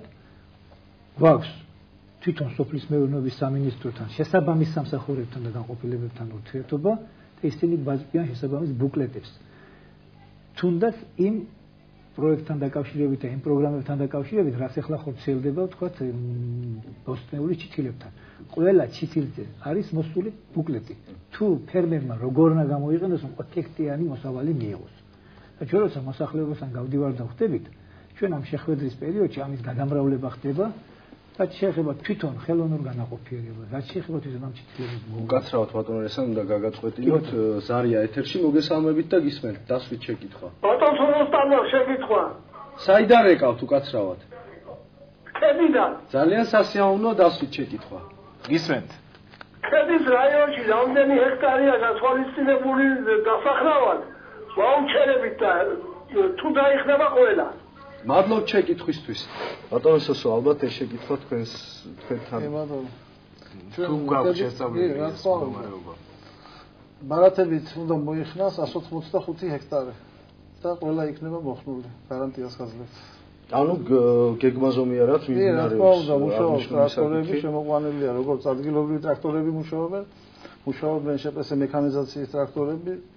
ანუ ტექნიკის ნაკლებობას არ გაუჩივით. ბატონო სუსო, აქვე მინდა შეკითხვა დაგისვათ, ქედის რაიონისთვის ჩვენი განსხვავებული რელიეფიდან გამომდინარე, ალბათ რაიონების მიხედვით რაღაც პრიორიტეტები ყველა რაიონს თავისი აქვს. განმასხვავებელი რა შეიძლება თქვენი აზრით იყოს ქედისთვის განმასხვავებელი სხვა რაიონებისგან? კი ბატონო. ქედა ალბათ იცით რომ ვაზის სამშობლო აჭარაში მაინც თუ თელ საქართველოში არა და ძირითადი კულტურა მაინც ვაზია. მიუხედავად სირთულეებისა, მოსახლეობა არ დაივიწყა ვაზის კულტურა თქვენთან. ნუ თელ აჭარაში ღვინის ქარხანა ქედაში ქონდა ისტორიულადაც და ეხლაც ანუ ვაზი მაინც პრიორიტეტული დარგია. დიდი მადლობა ბატონო სოსო, ზარია ის ჩვენს ეთერში მოგესალმებით და გისმენთ. გამარჯობათ. გამარჯობათ, საიდან გვიკავშირდებით? ჩვენ ხულოს რაიონის სოფელ გორჯომიდან. ძალიან სასიამოვნო დასვით შეკითხვა. მივესალმები აჭარის ტელევიზიის მაყურებლებს, ასევე თქვენ სტუმრებს, თქვენს მოგესალმებით. და მე რა მაინტერესებს იცი, გასული ხელისუფლების პერიოდში სულ რეკლამები კეთდებოდა, რომ აი ჩვენ ტრაქტორების შემოვიყვანეთ, სოფლის მეურნეობა წინ მიდის, სოფლის მეურნეობაში ცხოვრები, გლეხები სულ წინ და წინ მივიწევთ და ჯერ მაღალმთიან აჭარაში ეს ტრაქტორები ფერადაც კი არ იციან რა ფერისა არის და ამის შესახებ ხულოს წარმომადგენლები არ გვეტყოდან ედავი? დიდი მადლობა დიდი მადლობა ბატონო თქვენთან არის შეგიძლია თუ შეისწავლეთ ზოგადად მდგომარეობა ჩვენ გვაქვს აბსოლუტურად ბოლო 3 წლის დინამიკა მოთხოვნისა და საკმაყოფილებას შორის. ჩვენ დაახლოებით 650 განაცხადია შესული 2011-2012 წელში. დასაქმებული არის 104 მოტობლოკით. ხოლო 2013 წლისთვის ახლა შემოსულია და გაგვინაწილეს 48 მოტობლოკი. აქედან 2 ერთეული არის 9 ცხენის ზალიანი, ხოლო დანარჩენი 46 არის 6 ცხენის ზალიანი. ოღონდ იქ როგორ არის? 31 არის მაგალითად 850 ლარიღის და იმას საცელავი არ ახლავს, ხოლო რომელსაც საცელავი აგრეგატი ახლავს, გვაქვს 15. ჩვენ დავალება მოცემული გვაქვს უბრალოდ ვამუშავებთ ინფორმაციას და გადაწყვეტილი გვაქვს, რომ თვითონ 13 თემი არსებობს ხულოში. აქამდე თუ როგორ ნაწილდებოდა, რა პრინციპით ნაწილდებოდა, დღეს რომ მაგერ ფერმერი რეკავს და მოტობლოკის ფერი არ უნახავს, ჩვენ მაგითაც ვინტერესდებით, რომ რატო არ უნახავს, რა შეასაქმე, რანაირი სისტემით ღებულობდა ეს ხალხი ამ მოტობლოკებს, თუ დღეს არის თუ არა ექსპლუატაციაში, ეს ხალხი ხულოს რაიონში მოიხმარს თუ არა ამას. ამას ძალიან კითხვით ნიშანია სმება. საჭიროება თუ გაქვს შესწავლა. როგორ არის მოტობლოკია? ესე იგი, თქვენ წარმოიდგინეთ, რომ ხულოს რაიონის მოთხოვნილება რომ ბატონო რუსენ, უნდა გაგაწყვეტინოთ დიდი ბოდიში, შემდგომ გავაგრძელოთ პასუხი. ზარია ისევ ჩვენს ეთერში, მოგესალმებით და გისმენთ. დასვით შეკითხვა. ალო, გამარჯობათ. გამარჯობათ, საიდან გვიკავშირდებით თუ შეიძლება? მე გიკავშირდებით წალკის რაიონიდან. ძალიან სასიამოვნო.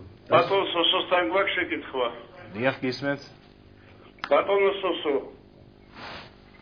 ეს რა ქვია, ქედაში ვაუჩერები დარიგება დამთავრდა? დიდი მადლობა შეკითხვისთვის. დამთავრებულია. მაგრამ ხდება დაზუსტებები, თუ რამე გაუგებრობებია, აი, ისე მიიღებენ, თუ ვინმეს არ მიუღია.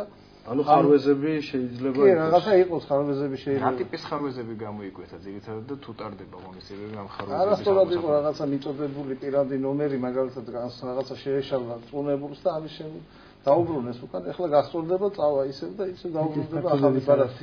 ბატონო ესა თქვენთანაც არის ეგეთი ტიპის ხარვეზები? კი არის ეს. არ მიუღიათ დაუშვა. კი, ჩვენ ამ დროში ხულოს რაიონში მისაღები გვაქვს 1500-მდე ვაუჩერი. ვაუჩერები ძალიან აქტიური თემაა და აქვე მინდა შეკითხვა დავამატო. ვისაც არ მიუღია რაღაც ტექნიკური შეცდომის გამო, აქვს თუ არა ვაუჩერს რაღაც ბარათს, უпростоრად, უკაცრავად, ვადა აქტიურობის და შეიძლება თუ არა რომ საერთოდ ვისაც ეკუთვნის დარჩეს ბარათის გარეშე. მოქმედების მოდა პირველ აგვისტომდეა, მაგრამ ჯერჯერობით პროცესი მიდის.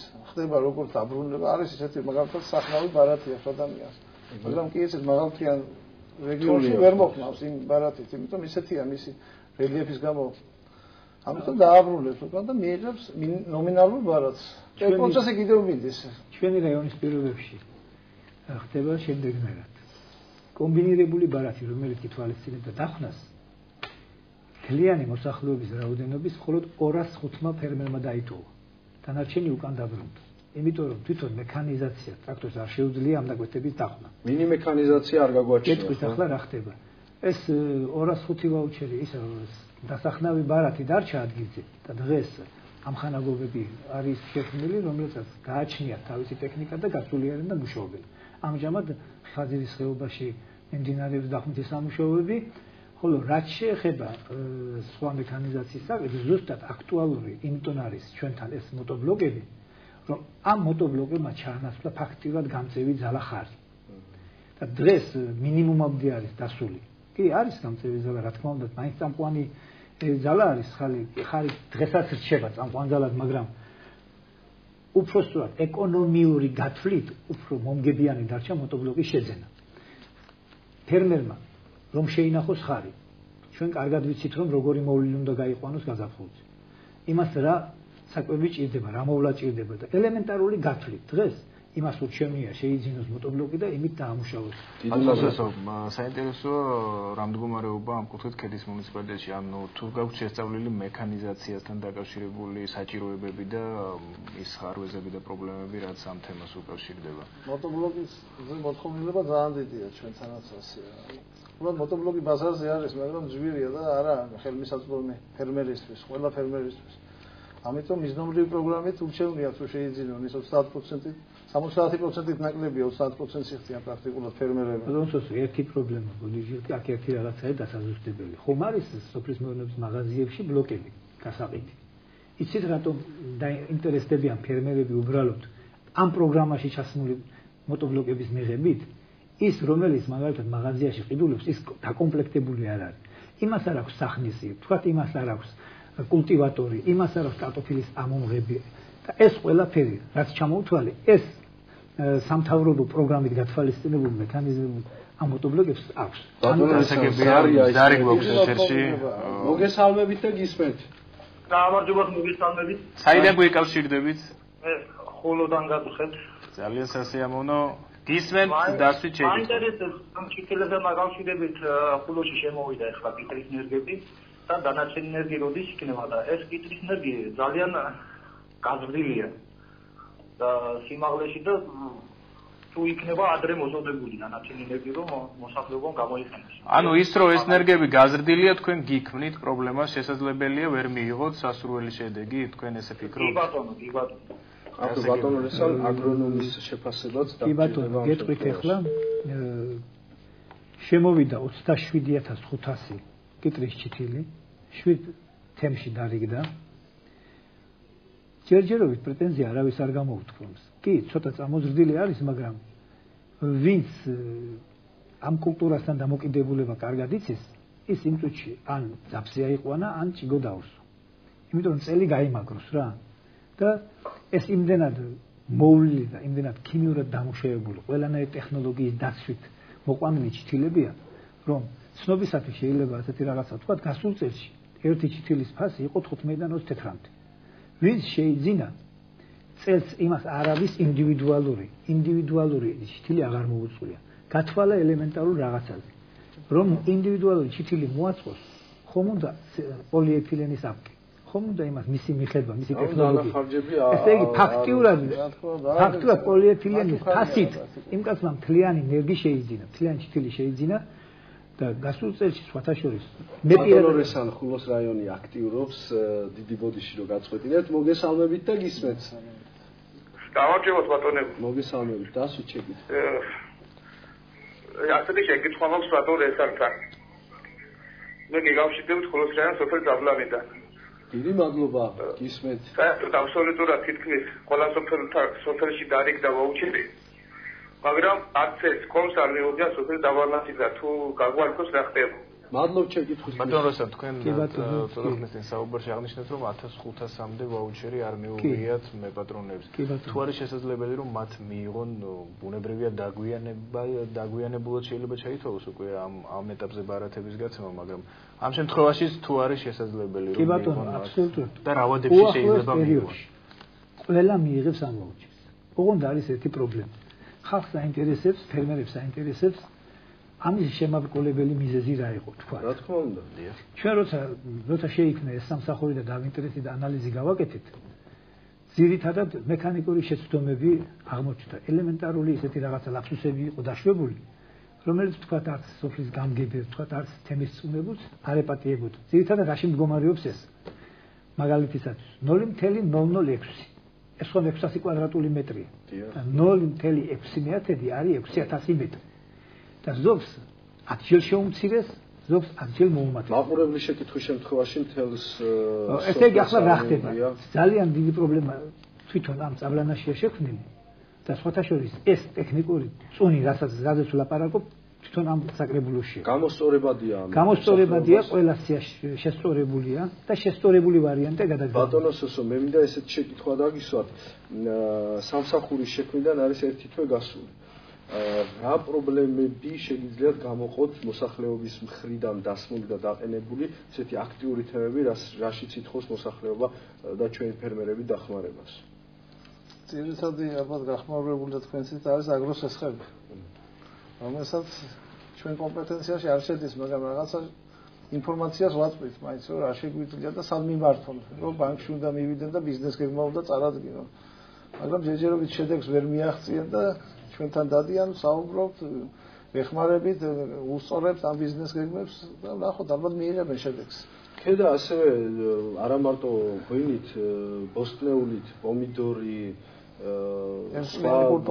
ერთწლიანი კულტურები, ხილით ძალიან დიდგანვე ცნობილია და აი ამ კუთხით რას მდგომარეობაა ქედაში, ოღონდ პასუხს თქვენსგან მივიღებ მხოლოდ ზარის შემდეგ, მოგესალმებით და გისმენთ. ჩვენ კვლავ მაყურებელი ყავს ხაზზე, მოგესალმებით. მოგესალმებით თქვენ სტუმრებს. საიდან გიკავშირდებით? ხულოს რაიონიდან გიკავშირდებით.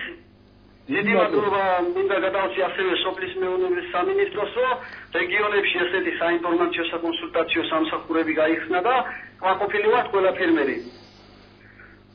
მე მაინტერესებს ახლა მოтобლოკების თაობაზე იყო ახლა დაისვა შეკითხვა, მაგრამ არ იქნა შეკითხვა როდის უნდა შემოვიდეს ეს მოтобლოკები და რა რაოდენობით უნდა შემოვიდეს მოтобლოკები. მიმდინარე პროგრამაზე გაქვთ საუბარი ალბათ. სოფლის მეურნეობის პროგრამით მოтобლოკები როდის უნდა შემოვიდეს და რა რაოდენობით. დიდი მადლობა შეკითხვის. გიორგი, მე მაქვს შეკითხვა მაყურებელთან. მე მაინტერესებს თქვენ თუ ისარგებლეთ საინფორმაციო საკონსულტაციო ცენტრის მომსახურებით სამწუხაროდ მაყურებელი აღარ ყავს. დავასრულებინო შეკითხვა და მე ბატონი ესანი როგორც აღმოჩნდა ვაზი, მაგრამ შემდეგი კულტურა ალბათ იქნება თხილი. რომელსაც ძალიან კარგი ფასი აქვს და ჩვენ რელიეფიდან გამომდინარე შეეგუა ჩვენს პირობებს, გავენ ძალიან სერიოზულად პროგრამებიც ამიზნობრივი, იაფად ხდება თხილის ენერგიების შემოტანა და ძალიან სერიოზულად ეკიდებიან ფერმერები ამ კულტურას. აგრეთვე ხურმაც იცით ალბათ რომ უკრაინაში ხდება ექსპორტი, ძალიან დიდი მოთხოვნილება ამ კულტურაზე.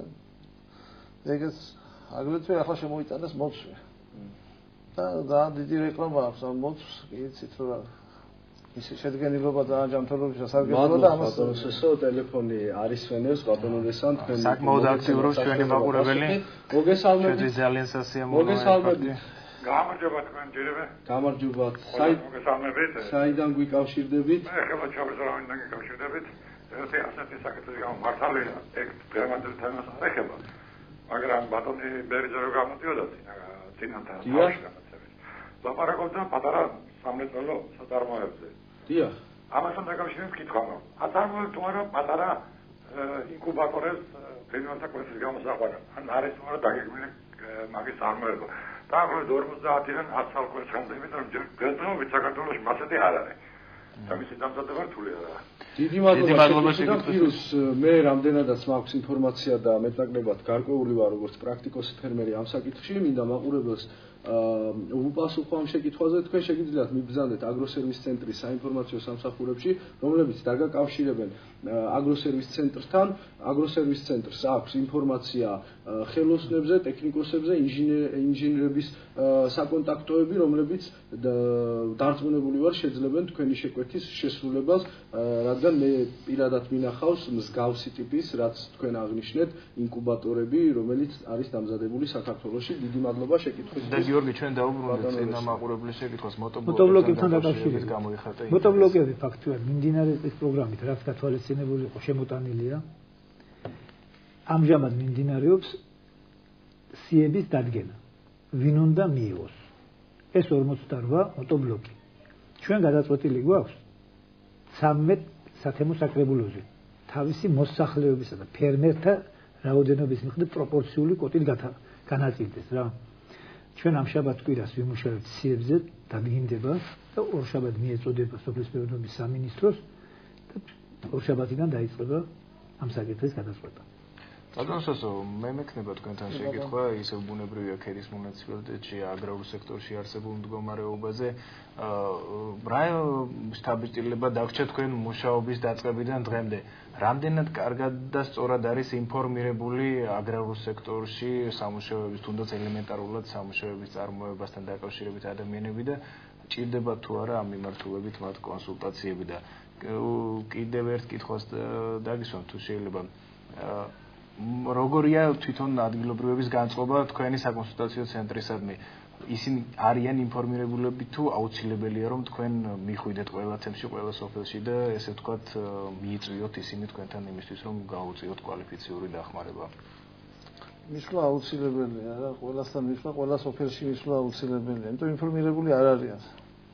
კი ტელევიზორიდან იგებენ რაღაცა, მაგრამ მაინც ჩვენ რო პირადად მივართ, პირადი კონტაქტი უკეთესია მე მგონი ვიდრე ისა.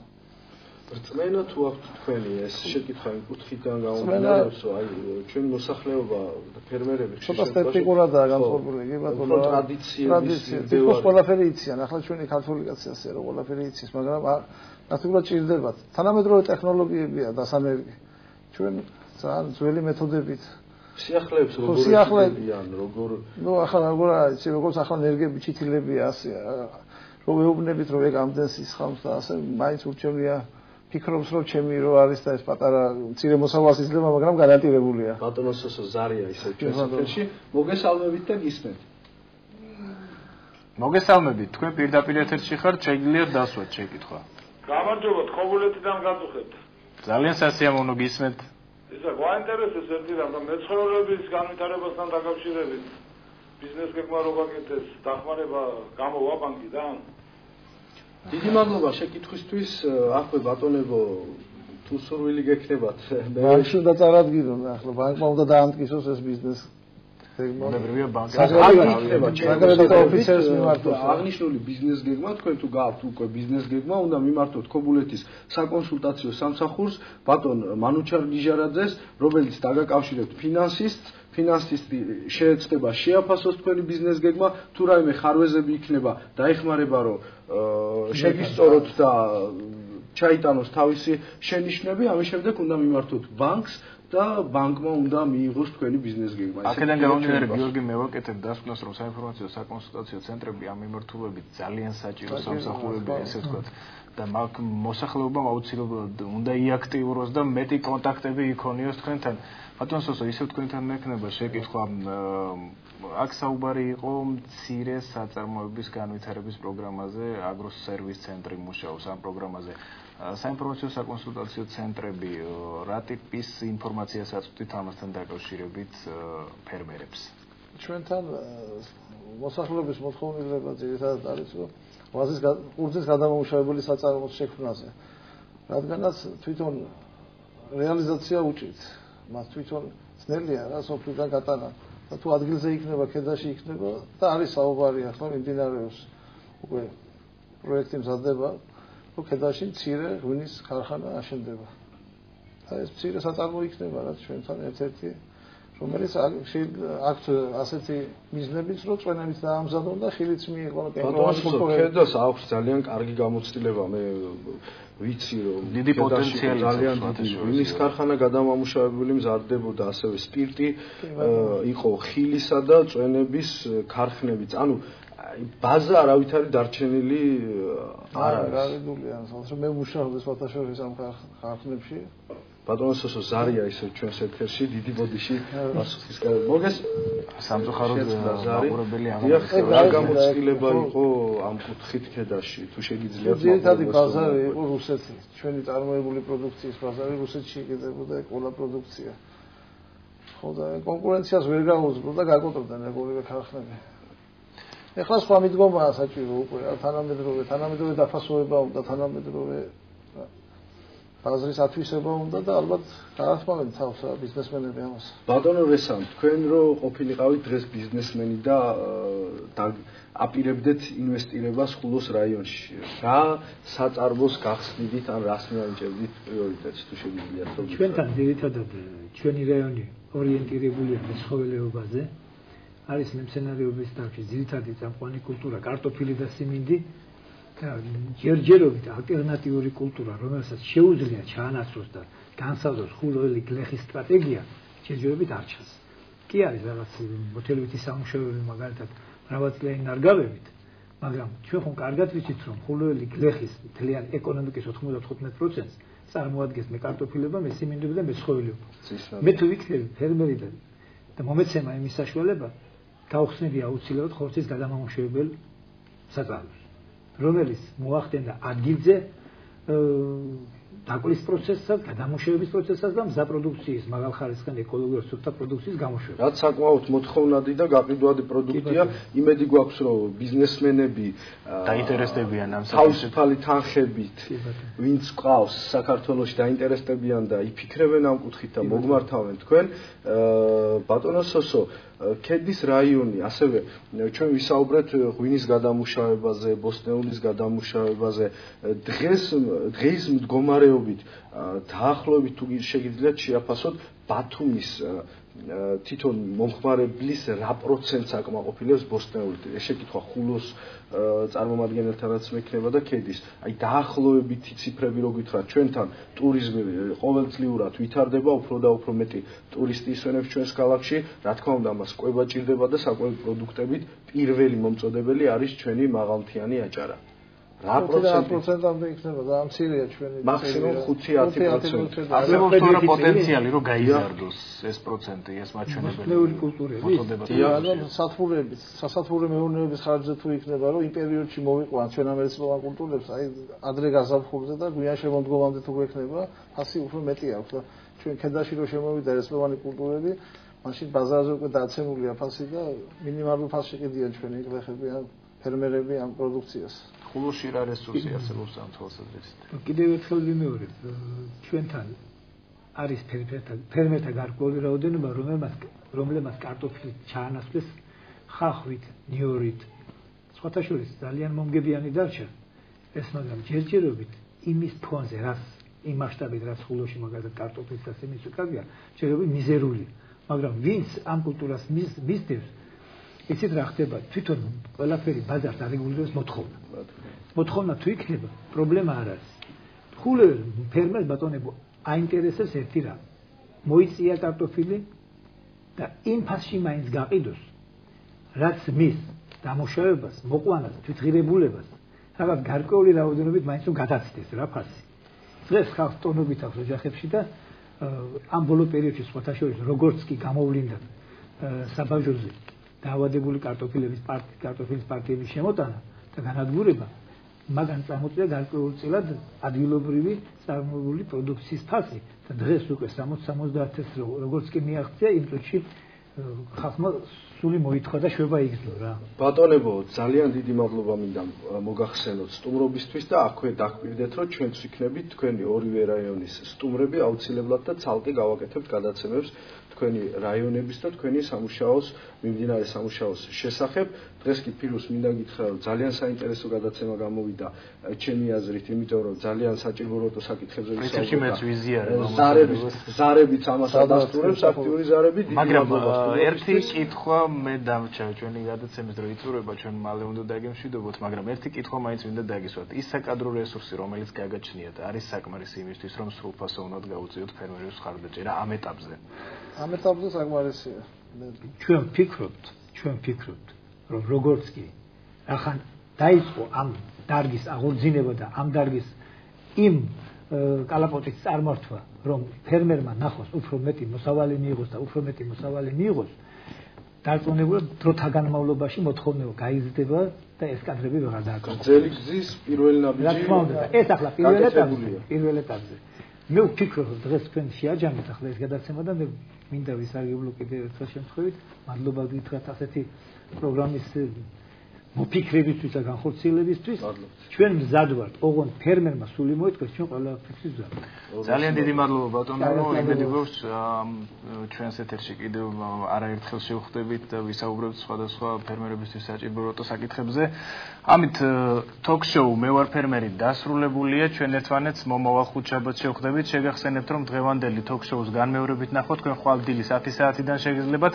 გადაცემის სრული ჩანაწერი კი განთავსდება აჭარის ტელევიზიის ოფიციალურ ვებგვერდზე, ასე რომ გვიყურეთ, იაქტიურეთ Facebook-ში ჩვენს გვერდზე მე ვარ ფერმერი. მოგაწოდეთ თქვენი შეკითხვები და წინადადებები და დაელოდეთ მათზე პასუხებს მომდევნო გადაცემებში. მომავალ შეხვედრამდე კარგად ბრძანდებოდეთ.